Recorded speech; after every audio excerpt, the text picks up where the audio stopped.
Bought makeup at Bloomingdale's to update her slutty flight attendant look. One awkward moment for Sarah Palin at the Yankee game.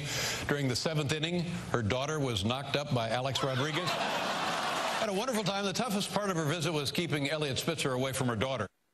There you go. David Letterman taking cheap shot after cheap shot after cheap shot against Alaska Governor Sarah Palin and her family. Is it funny? Is this over the line? Governor Palin says the comments pathetic, and she goes on. Fox News contributor Michelle Malkin joins us live from Denver, and boy, oh boy, do we have plenty to talk about here.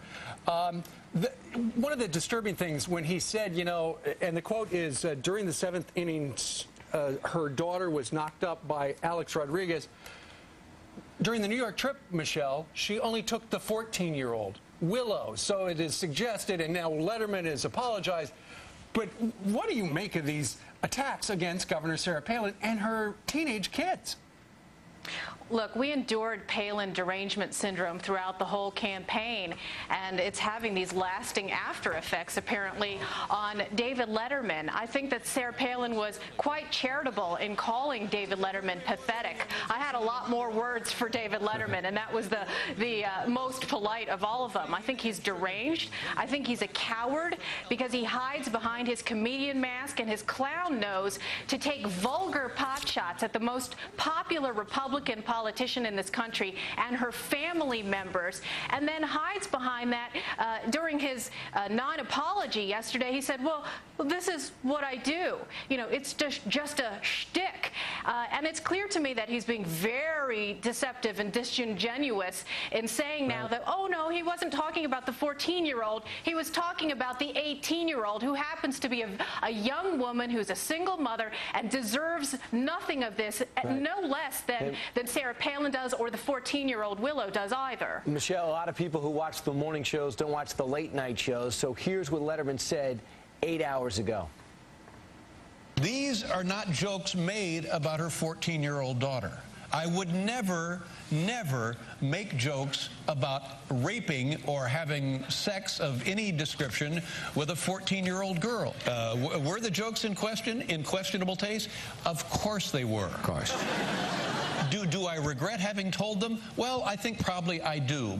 Would I do anything to advocate or contribute to underage sexual abuse or misconduct? Absolutely not. Not in 1,000 years. Look at me.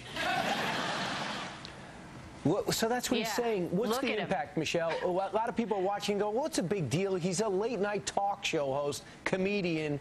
What's the big deal? What is the big deal?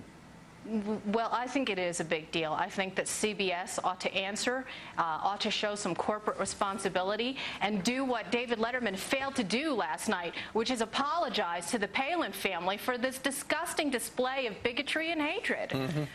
Hey, Michelle, if David Letterman made a joke about Chelsea Clinton when she was a teenager and the Clintons were in the White House, or if he made jokes about the Obama girls, what would happen to him? He'd be drummed out of polite society and certainly elite Manhattan society. And that's exactly right, Steve, about the double standard here. Sure. Would any entertainer dare talk about Malia and Sasha Obama the way that the Palin family and their daughters and their family have? No way. Right. No way in hell. And I think it underscores another double standard here, and something that I have been subjected to and many conservative women have been subjected to, and that's this trend of liberal sexism run rampant across this country and in the culture that feminism never takes a stand against. Check her out, MichelleMalkin.com and also HotAir.com. Michelle, we thank you very much. Thank you. All right.